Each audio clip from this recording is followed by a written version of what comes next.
Welcome दोस्तों, जैसा कि आप लोग हमारे वीडियो में पिछले में बहुत सारे व्यूज आए हैं, आपने हमारा बहुत सपोर्ट किया है। उसी तरह से मैं आपको वीडियो पर वीडियो देता जा रहा हूं। अब मैं आपको इंटरमीडिएट की मोस्ट इम्पॉर्टेंट नेमिंग रिएक्शनों के बारे में बता रहा हूं जो मोस्ट इम्पॉर्टेंट हैं। इनमें से लगभग 99% रिएक्शन बोर्ड एग्जाम में मैं फंसाऊंगा। इनको आप तैयार कीजिए। इनमें से मैं कुछ रिएक्शनें आपको दे रहा हूं, इन्हें और अच्छी तरह से तैयार कीजिएगा और ये क्वेश्चन रिएक्शन आने वाली हैं। तो देखिए, ये क्वेश्चन कैसे पूछा जाता है। नेमिंग रिएक्शन से ही पूछ दिया जाएगा या तो ये कन्वर्जन में पूछ दिया जाता है, कैसे प्राप्त करोगे में।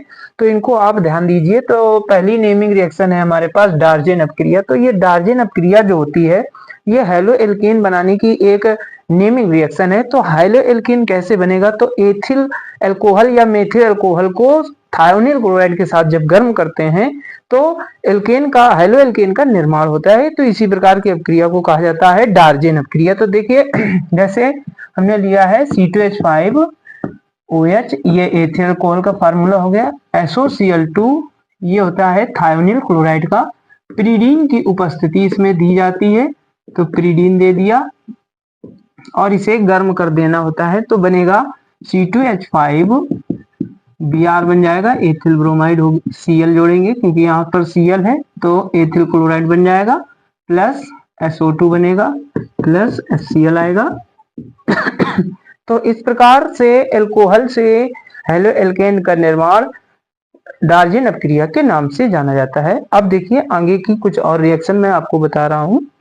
ये भी एक हैलो एल्केन बनाने की एक नेमिंग रिएक्शन है जिसे बोरोडीन हुंस डीकर अपक्रिया कहा जाता है। ये भी बोर्ड एग्जाम में बहुत बार पूछी गई है। तो देखिए, बोरोडीन हुंस डीकर अपक्रिया का प्रमुख उद्देश्य है कि मोनोकार्बोक्सिलिक अम्लों के सिल्वर लवण को अगर आप हैलोजन के साथ गर्म करते हैं तो उसी का हैल्कोइल हैलाइड या हैलो एल्केन बना देता है। इसी अपक्रिया को बोरोडीन हुंस डीकर अपक्रिया के नाम से जाना जाता है। तो देखिए, जैसे कोई मोनोकार्बोक्सिलिक अम्ल का सिल्वर लवण हमने ले लिया, ये है सिल्वर प्रोपियोनेट का फार्मूला, और हमने इसको Br2 के साथ में गर्म कर दिया है। जब इसे इसके साथ गर्म करते हैं तो यहाँ से C2H5 एल्किल समूह एक Br के साथ निकल जाएगा, बनेगा C2H5Br, एथिल ब्रोमाइड है, प्लस Ag के साथ एक Br निकल जाएगा, प्लस ये CO2 गैस अलग हो जाती है तो बन जाएगी कार्बन डाइऑक्साइड। इस प्रकार से मोनोकार्बोक्सिलिक अम्ल से हैलो एल्केन का निर्माण बोरोडीन हुंस डीकर अपक्रिया कहलाता है। अगर आपको बोर्ड एग्जाम में ऐसा पूछा जाता है तो जरूर लिखें, और ये मोस्ट इंपॉर्टेंट रिएक्शन है, इसे अच्छे से तैयार कर लेना है आपको। अब आती है जो मोस्ट इंपॉर्टेंट रिएक्शन है, वो है रीमर टीमन अपक्रिया। ये बहुत आती है। देखिए, इस टाइप का अगर क्वेश्चन आ रहा है रीमर टीमन नाम से तो आप इसके हिंदी में क्या लिखेंगे। देखिए, लिखना होता है कि इसमें फिनॉल की क्रिया क्लोरोफॉर्म से कराई जाती है। फिनॉल को अगर क्लोरोफॉर्म KOH के साथ गर्म करते हैं तो सैलिसिल एल्डिहाइड का निर्माण होता है। इस प्रकार की अपक्रिया को रीमर टीमन अपक्रिया के नाम से जाना जाता है। तो देखिए, ये फिनॉल हो गया, ये हमने फिनॉल बनाया, रिंग में बनाना है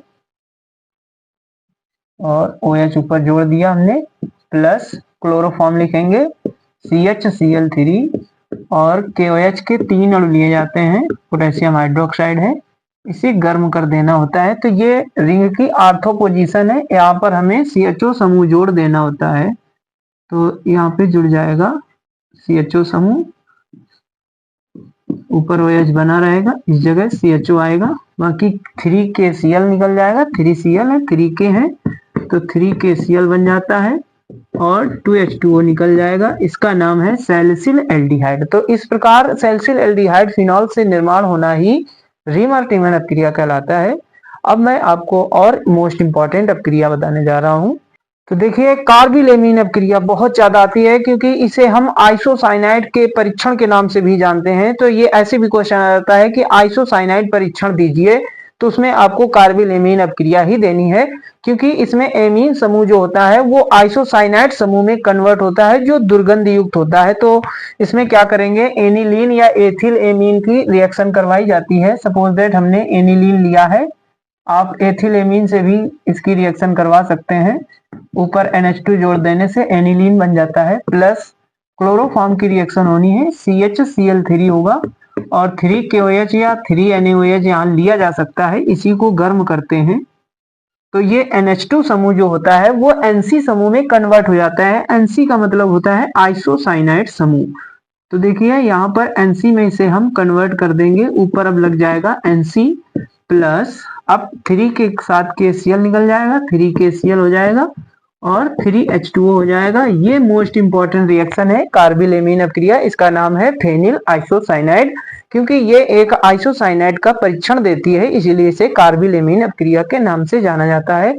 तो अभी मैं आपको और मोस्ट इंपॉर्टेंट रिएक्शन पढ़ाऊंगा। ये फर्स्ट चैप्टर की रिएक्शनें चल रही हैं, हेलो एल्केन और हेलो एरीन चैप्टर जो आपके इंटरमीडिएट में है, उसी की कुछ मोस्ट इंपॉर्टेंट रिएक्शन मैं बता रहा हूँ जो बोर्ड एग्जाम में इस बार फंसने वाली हैं। तो दोस्तों सैंडमायर अपक्रिया एक ऐसी अपक्रिया है जिससे हम क्लोरोबेंजीन का निर्माण करते हैं। ये क्लोरोबेंजीन बनाने की एक प्रयोगशाला में भी आती है और इसे सैंडमायर अपक्रिया की नेमिंग रिएक्शन के नाम से जाना जाता है। तो अगर सैंडमायर अपक्रिया आती है तब भी आप लिखेंगे, और अगर क्लोरोबेंजीन की प्रयोगशाला विधि आती है तब भी आपको यही रिएक्शन लिखनी है, क्योंकि ये दो टाइप से पूछी जाती है और इसे आप कन्वर्जन में भी यूज कर सकते हैं, कन्वर्जन में भी आती है। तो ये सैंडमायर अपक्रिया होती क्या है आखिर? तो देखिए बेंजीन डाइएजोनियम क्लोराइड को क्यूप्रस क्लोराइड और HCl के साथ में 60 डिग्री सेल्सियस पर अगर आप गर्म कर देते हैं तो क्लोरोबेंजीन का निर्माण होता है। इसी अपक्रिया को सैंडमायर अपक्रिया कहते हैं। देखिए क्लोरोबेंजीन का पहले हम फार्मूला लिखेंगे, बेंजीन डाइएजोनियम क्लोराइड का C6H5N2Cl। ये बेंजीन डाइएजोनियम क्लोराइड है, इसे एरोमेटिक कंपाउंडों की कुंजी भी कहा जाता है। इसे सारे एरोमेटिक कंपाउंड बनाए जा सकते हैं और इसी को आप गर्म करेंगे क्यूप्रस क्लोराइड CuCl और HCl की उपस्थिति में 60 डिग्री सेल्सियस पर। तो यहाँ से N2 निकल के अलग हो जाएगा, बचेगा C6H5Cl प्लस N2 अलग हो जाएगा, इसका नाम है क्लोरोबेंजीन। तो इस प्रकार बेंजीन डाइओजोनियम क्लोराइड से क्लोरोबेंजीन का निर्माण सैंडमायर अपक्रिया कहलाता है। अगर आपको हमारा वीडियो पसंद आया हो तो कृपया लाइक करें। मैं अगले वीडियो में आपको और इसके आने वाली नेमिंग रिएक्शनों के बारे में बताऊंगा। आज तक के लिए मैं आपको यही रिएक्शन दे रहा हूं, इन्हें आप अच्छे से तैयार करें। बोर्ड एग्जाम में 100% फंसने वाली हैं, आप इसमें संदेह ना करें और इसे अच्छे से तैयार करें, ये जरूर फंसेंगी। इंटरमीडिएट में बहुत ज्यादा पूछी जाती है रिएक्शन। मैं आपको ढूंढ कर हर एक चैप्टर की नेमिंग रिएक्शनों के वीडियो देना है हमको, और मैं वीडियो ऐसे देता रहूंगा। अगर वीडियो पसंद आए तो कृपया लाइक करें, चैनल को सब्सक्राइब करें।